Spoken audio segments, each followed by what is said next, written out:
Hello guys, कैसे हैं आप सभी लोग। आप सभी का स्वागत करता हूं फिर से अपने चैनल नॉलेज बाईजी पर। गाइस, आज हम इस वीडियो में आपके लिए कुछ इम्पोर्टेंट एमसीक्यू लेकर आए हैं जो कि हमारे इंग्लिश और हिंदी ट्रांसलेशन में भी मैंने आपके लिए इस वीडियो में देखने को मिलेंगे। जैसा कि मैंने स्क्रॉल किया आपको दिख रहे होंगे। तो ये इंफॉर्मेटिव वीडियो है और एविडेंस एक्ट पर होने वाली है। एविडेंस एक्ट के अगले जो मैं वीडियो अपलोड करूंगा मैं वो भारतीय सुरक्षा संहिता पर अपलोड करूंगा, क्योंकि हमारे एआईबी के एग्ज़ाम में दोनों चीज़ें पूछी जानी हैं, भारतीय साक्ष्य अधिनियम भी और एविडेंस एक्ट भी, यानी नए और पुराने दोनों एक्ट के बारे में पूछा जाना है। तो वीडियो को स्टार्ट करते हैं। तो सभी स्टूडेंट्स से ये कहना चाहता हूँ, पेशेंस बना के रखिए। वीडियो थोड़ी सी लंबी हो सकती है, केवल आपको इसको सुनना है ध्यान से। अगर इस तरीके का क्वेश्चन आपसे पूछा जाता है तो आप उसको करेक्टली आइडेंटिफाई कर सकें। बात करते हैं, यह वीडियो ना केवल एआईबी के एग्ज़ाम तक लिमिटेड है, आप इसके अलावा किसी और कॉम्पिटिटिव एग्ज़ाम की भी तैयारी कर रहे हैं। अगर आपसे पूछा जाता है एविडेंस एक्ट से रिलेटेड कुछ क्वेश्चंस, तो आई होप कि इस तरीके के क्वेश्चन पूछे जा सकते हैं जो मैं अपनी इन वीडियो में कवर करवाने वाला हूं। तो सबसे पहला क्वेश्चन क्या है? सबसे पहला क्वेश्चन यही है कि इंडियन एविडेंस एक्ट का ऑब्जेक्टिव क्या है। तो एविडेंस एक्ट का ऑब्जेक्टिव यही है कि जो एविडेंस है उसकी एडमिसिबिलिटी जो है उसे रेगुलेट किया जा सके, जो हमारे लीगल प्रोसीडिंग है उसके अंदर। तो इसका जो सी ऑप्शन है बिल्कुल करेक्ट है। एक्सप्लेनेशन मैं पढ़ देता हूँ। एक्सप्लेनेशन क्या कह रही है? Preliminary aim to govern the rule and principle regarding the admissibility of evidence in both civil and criminal cases. यानी कि एविडेंस की ज़रूरत हमें सिविल केसेस में भी पड़ती है और हमारे क्रिमिनल केसेस में भी पड़ती है। और एक्सप्लेनेशन मैं हिंदी में भी एक बारी रीड आउट कर देता हूँ। भारतीय साक्ष्य अधिनियम 1872 का प्राथमिक उद्देश्य नागरिक और आपराधिक मामलों में साक्ष्यों की स्वीकृति से संबंधित नियम और सिद्धांतों को नियंत्रित करता है। बात करते हैं अगले क्वेश्चन के बारे में। Which of the following is not consider a relevant fact under the Indian evidence act. यानी जो ये ऑप्शन दिए गए हैं इन सभी में से कौन सा रिलीवेंट फैक्ट नहीं है?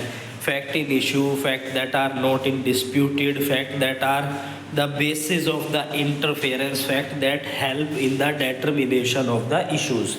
साथ ही मैं आप सभी कैंडिडेट से ये कहना चाहता हूँ, अगर किसी भी कैंडिडेट को ऐसा लगे कि मेरे द्वारा दिया गया जवाब गलत है तो आप उसको करेक्ट करके कमेंट सेक्शन में कमेंट कीजिएगा, ताकि और जो स्टूडेंट इस वीडियो को देख रहे हैं उनको जो है गलत तरीके से वो क्वेश्चन का जवाब याद ना करें। यानी कि आप इस तरीके से दूसरे कैंडिडेट की हेल्प कर सकते हैं। कुछ चीज़ें मेरे से भी इनकरेक्ट हो सकती है, इसलिए मैं आपसे ये कह रहा हूँ कि आप भी इसमें सहयोग कीजिए। Fact that are not in disputed is not consider a relevant fact under the Indian evidence act. Explanation क्या कह रही है? Relevant fact are those that contribute to the determination of the issue in a case, while facts that are not in dispute and do not influence the case। Hindi में क्या कहती है explanation? प्रासंगिक तथ्य वह होते हैं जो किसी मामले के मुद्दे के निर्धारण में योगदान करते हैं, जबकि ऐसे तथ्य जो विवाद में नहीं हैं मामले को प्रभावित नहीं करते। बात करते हैं बर्डन ऑफ प्रूफ को किस सेक्शन में डिफाइन किया गया है। 101 के अंदर डिफाइन किया गया है। तो फर्स्ट ऑप्शन इसका बिल्कुल सही है। Section 101 of the Indian evidence act define the burden of proof and stated that the burden lie on the party who would fail if not further evidence was presented. यानी कि उसी व्यक्ति को जो है उसी व्यक्ति पर बर्डन होगा जो कि पार्टी है जो किसी फैक्ट को लेकर आई है। अगर वो फेल हो जाती है तो वहाँ पर उसका जो बोझ है वो नहीं उतरेगा, उसको खुद ही प्रूफ करना होगा उस चीज़ को भारतीय साक्ष्य अधिनियम की धारा 101 में साक्ष्य का बोझ परिभाषित किया गया है, जिसमें कहा गया है कि बोझ उस पक्ष पर हो है जो बिना किसी भी अतिरिक्त साक्ष्य के हार जाएगा। बात करते हैं अगले क्वेश्चन के बारे में। Which section deal with the presumption of absence of consent in case of A sexual assault, यानी कि किसी पर सेक्सुअली असोल्ट किया गया है और ऐसे में उसकी सहमति जो है वो नहीं है, कंसेंट की सहमति नहीं है, तो कोर्ट यहाँ पर प्रिज्यूम करेगा। कोर्ट क्या करेगा? प्रिज्यूम करेगा। किस सेक्शन में लिखा गया है? Section 114 of Indian evidence act, section 114। Section 114 allow the court to presume the absence of a consent in case of a sexual assault based on a certain circumstances। बात करते हैं हिंदी में क्या कह रही है एक्सप्लेनेशन। धारा 114 अदालत में कुछ परिस्थितियों के आधार पर यौन हमले में मामले में सहमति की अनुमति पर पूर्व ग्रह स्थापित करने की अनुमति देता है। बात करते हैं अगले क्वेश्चन के बारे में। Which of the following is considered hearsay evidence. Hearsay evidence जैसा कि हमें सुनने से ही पता चल रहा है, सुनी हुई बातों को एक तरीके से बोलना। Evidence of what someone else से आउटसाइड द कोर्ट, यानी कि किसी ने कहा कोर्ट से बाहर, मैंने ये सुना था कि उसने उसका मर्डर किया है, तो मैंने किसी और से सुना और मैंने उस स्टेटमेंट को कोर्ट में आके दे दिया, तो ये हेयरसे एविडेंस होगा। क्या हेयरसे एविडेंस को कोर्ट में एडमिसेबल मानते हैं? आप कमेंट सेक्शन में कमेंट करके बताइए अगर हेयरसे एविडेंस को एडमिसेबल मानते हैं कोर्ट के अंदर या नहीं मानते हैं। तो इसका जो सही जवाब है वो बी ऑप्शन है। एक्सप्लेनेशन क्या कहती है? Hearsay evidence refer to statement made by a person not present in the court which are offered to prove the truth of the matter asserted, यानी कि क्या कह रहा है ये? सुनवाई का साक्ष्य उस बयान को संदर्भित करता है जो किसी ऐसे व्यक्ति के द्वारा किया गया है जो अदालत में उपस्थित नहीं है और जो सत्यापन के लिए प्रस्तुत किए जाते हैं। बात करते हैं अगले क्वेश्चन के बारे में। In which section are admission define in evidence act. Admission को किस सेक्शन में डिफाइन किया गया है इंडियन एविडेंस एक्ट के अंदर? सेक्शन नंबर 17 से हमारे स्टार्ट होते हैं सेक्शन, तो सेक्शन 17 इसका जो है करेक्ट आंसर है। Section 17 of Indian evidence act define admission as statement made by a party that may be use against them in a legal proceeding, और ऐसी स्टेटमेंट उस पार्टी के द्वारा दी गई उसके अगेंस्ट में इस्तेमाल की जाएगी लीगल प्रोसीडिंग के अगेंस्ट। साक्ष्य अधिनियम की धारा 17 में स्वीकृति यानी एडमिशन की परिभाषा दी गई है जो किसी भी पार्टी के द्वारा किए गए ऐसे बयान को संदर्भित करता है जो कानूनी कार्रवाई में उसके खिलाफ इस्तेमाल किए जा सकते हैं। बात करते हैं अगले क्वेश्चन के बारे में। Which of the following is a relevant fact concerning the character of a witness. तो general reputation of the witness, previous conviction of the witness, witness personal opinion, witness profession. जब कैरेक्टर की बात करते हैं तो उसकी रेपुटेशन के regarding जो है रिलीवेंट होता है वो फैक्ट जो कि उसकी रेपुटेशन, जर्नल रेपुटेशन से संबंधित है। तो character of a witness can be accessed through their journal reputation which may be relevant in determining credibility। गवाह के चरित्र का मूल्यांकन उसकी सामान्य प्रतिष्ठा के माध्यम से किया जा सकता है जो विश्वसनीयता निर्धारित करने में प्रासंगिक हो सकता है। बात करते हैं अगले क्वेश्चन के बारे में। Section 65 of Indian evidence act किससे डील करता है? किस तरीके के एविडेंस से, जो कि किस तरीके के एविडेंस से? ओरल एविडेंस, डॉक्यूमेंट्री एविडेंस, या फिर सेकेंडरी एविडेंस, या फिर एक्सपर्ट एविडेंस। तो ये एक तरीके से 65 भी जो है आई होप सेकेंडरी एविडेंस से डील करता है। Section 65 provide guidelines on which secondary evidence can be admitted in the lieu of A primary evidence, यानी कि धारा 65 यह निर्धारित करता है कि कब द्वितीय साक्ष्य को प्राथमिक साक्ष्य के स्थान पर स्वीकार किया जा सकता है। बात करते हैं अगले क्वेश्चन के बारे में। What is the principle behind the best evidence rule?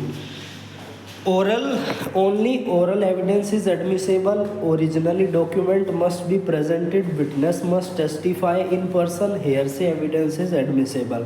तो बेस्ट एविडेंस किसे माना गया है? जो डॉक्यूमेंट के फॉर्म में है और जो ओरिजिनल डॉक्यूमेंट है उसे ही बेस्ट एविडेंस रूल के नाम से जाना जाता है और उसे ही बेस्ट एविडेंस जो है माना जाता है। Best evidence rule stated that best evidence available usually the original document must be present to prove the fact, यानी कि उस तथ्य को प्रूव करेगा वो ओरिजिनल डॉक्यूमेंट। हिंदी में क्या कह रही है एक्सप्लेनेशन? सर्वोत्तम साक्ष्य का नियम यह कहता है कि उपलब्ध सर्वोत्तम साक्ष्य आमतौर पर मूल दस्तावेज तथ्यों को साबित करने के लिए प्रस्तुत किया जाना चाहिए। अगला क्वेश्चन क्या कह रहा है? Under which section is the concept of opinion of expert mention? Expert का ओपिनियन किस सेक्शन में रिलीवेंट है? Section number 45 of Indian evidence act, जो कि एडमिसेबल है कोर्ट के अंदर। साक्ष्य अधिनियम की धारा 45 विशेषज्ञ की राय जब वह अदालत में स्वीकार्य हो सकते हैं पर चर्चा करती है। बात करते हैं अगले क्वेश्चन के बारे में। Which section deal with the evidence of accomplice? Accomplice यानी कि उसका साथी। मैं और मेरा दोस्त दोनों मिलके क्राइम किया है, मेरा साथी जो है पुलिस वालों से मिल गया है और उसने मेरे संबंध में जो है स्टेटमेंट दे दी है, तो उसे हम एक्कम्प्लायंस कह देंगे, यानी कि वो पुलिस वालों का फेवर करके उसने मेरे अगेंस्ट में स्टेटमेंट जो है दे दी है, यानी कि पुलिस का वो गवाह बन गया है। Section 133 provide that an accomplice testimony is admissible but must be corroborated, यानी कि उसके द्वारा दी गई गवाही एडमिसेबल है, लेकिन वो औरों से और जो साक्ष्य है और जो गवाही है उससे वो रिलीवेंट होनी चाहिए। यानी कि धारा 133 कहती है कि सह अपराधी की गवाही स्वीकार्य होती है, लेकिन इसे सहायक साक्ष्यों से पुष्टि करनी चाहिए।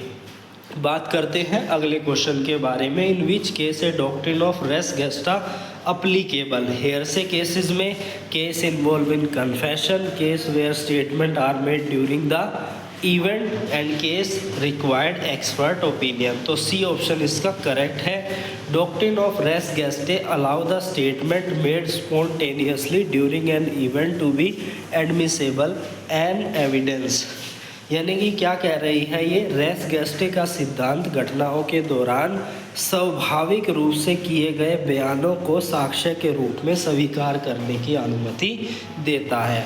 बात करते हैं अगले क्वेश्चन के बारे में। Which section provide for the proof of certain fact by presumption? Section number 114। Section number 114 allow the court to presume the existence of a certain fact based on logical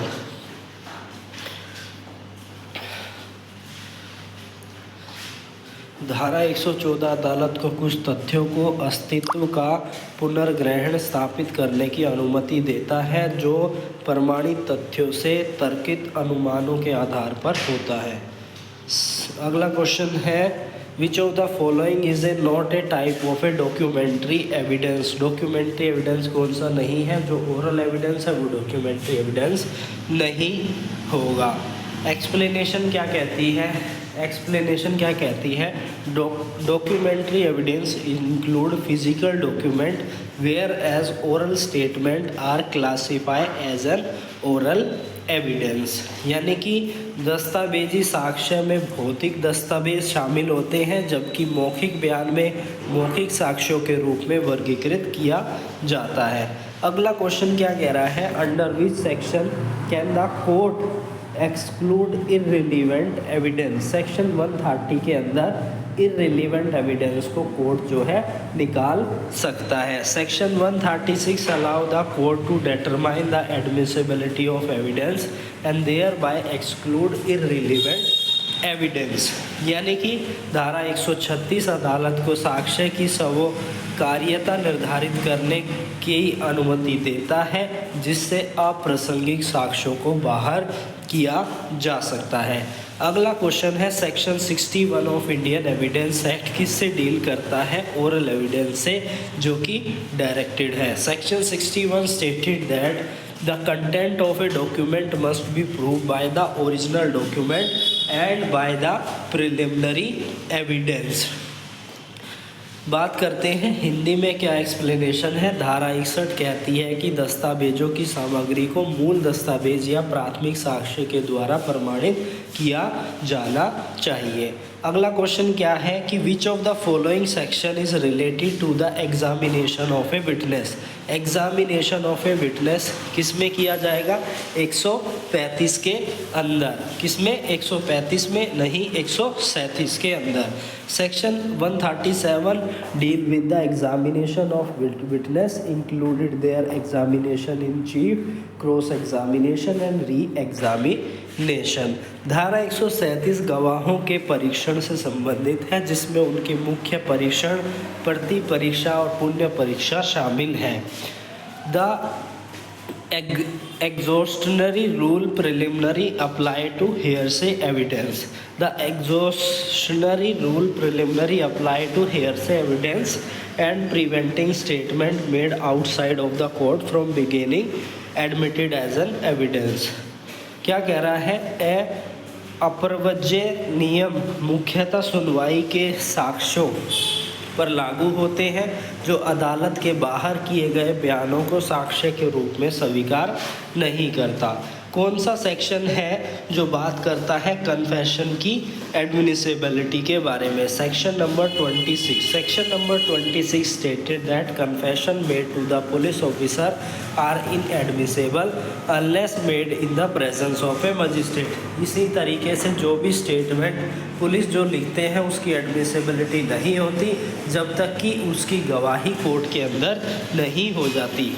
बात करते हैं धारा 26 कहती है कि पुलिस अधिकारियों के सामने किसी भी स्वीकृति स्वीकार्य नहीं होती है, यानी कि जो उन्होंने कन्फेशन किया है वो स्वीकार्य नहीं होता है जब तक कि यह मजिस्ट्रेट की उपस्थिति में नहीं किया जाता। अगला क्वेश्चन क्या कह रहा है? डॉक्यूमेंट टर्म को डिफाइन किया गया है, तो डॉक्यूमेंट में क्या चीज़ें इंक्लूड की गई है? Any matter express in a tangible form is called a document. Term document is a broad and include anything that convey information in a tangible form.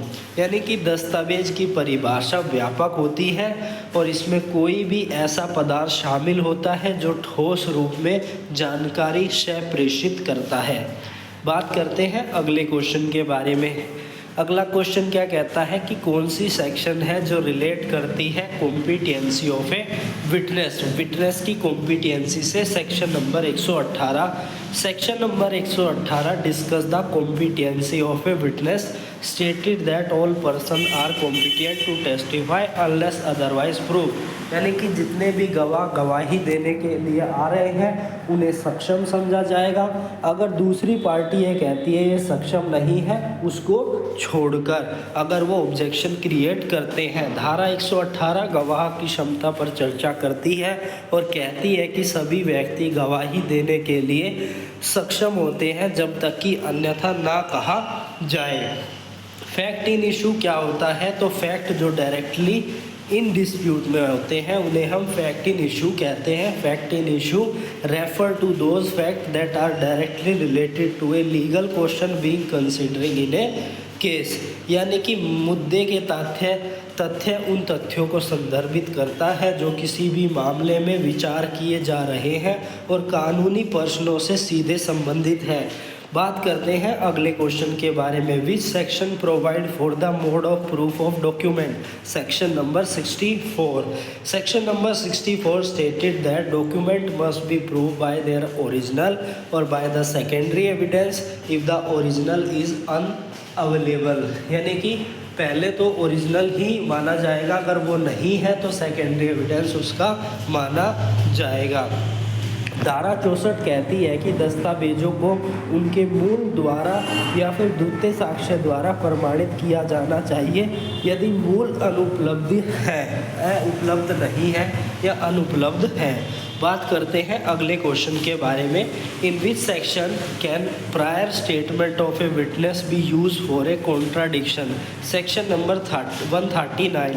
Section number 139 allow the use of prior statement of a witness to contradiction their current statement. यानी कि पहले कुछ statement दी है, बाद में कुछ statement दी है, तो ये यहाँ पर कॉन्ट्राडिक्ट कर रहा है और सेक्शन नंबर 139 इसमें रिलीवेंट मानी जाती है। धारा 139 गवाह को पूर्व बयान का उपयोग उनके वर्तमान गवाही के खिलाफ किया जाने की अनुमति देता है कि आपने पहले यह गवाही दी थी, अब आपने ये गवाही दी है। अगला क्वेश्चन क्या है कि what is the standard of proof in a civil case beyond no preponderance of possibility? तो इसका बी ऑप्शन सही है। सिविल केसेस में हमें जो है पॉसिबिलिटी है, यानी संभावना है कि इस तरीके के फैक्ट रहे होंगे इसलिए ये इंसिडेंट हुआ है। लेकिन जब क्रिमिनल केस की बात करते हैं तो जो प्लेंटिफ होता, जो प्रोसिक्यूशन होता है, उसको बियॉन्ड रीजनेबल डाउट केस को प्रूव करना होता है और तभी उसका केस उसके फेवर में जाता है। लेकिन सिविल केस में पॉसिबिलिटी है, प्रीपोंडरेंस ऑफ पॉसिबिलिटी के बेसिस पर ऐसा किया जाता है। In civil case, the standard of proof is the preponderance of possibility, means that one side evidence must be more convincing than the other। यानी कि क्या है, नागरिक मामले में, नागरिक यानी कि सिविल मामले की ये बात कर रहा है। हिंदी में ट्रांसलेट करने पर नागरिक आ गया। दीवानी और फौजदारी दो तरीके के मामले होते हैं। हिंदी में अगर ट्रांसलेट करें तो यहाँ पर सिविल मामले में प्रमाण का मानक संभावनाओं का भारीपन है, जिसका अर्थ है कि एक पक्ष का साक्ष्य दूसरे की तुलना में अधिक विश्वसनीय योग्य होना चाहिए। तो गाइस, आज हमने इस वीडियो में इतने ही क्वेश्चंस को कवर कर रहे हैं। वीडियो काफ़ी लॉन्ग हो चुकी है, और ज़्यादा करेंगे तो आपको नींद आने लग जाएगी और आप कंसंट्रेशन जो है नहीं कर पाएंगे। तो फिर मिलेंगे एक नई वीडियो के साथ, तब तक के लिए धन्यवाद।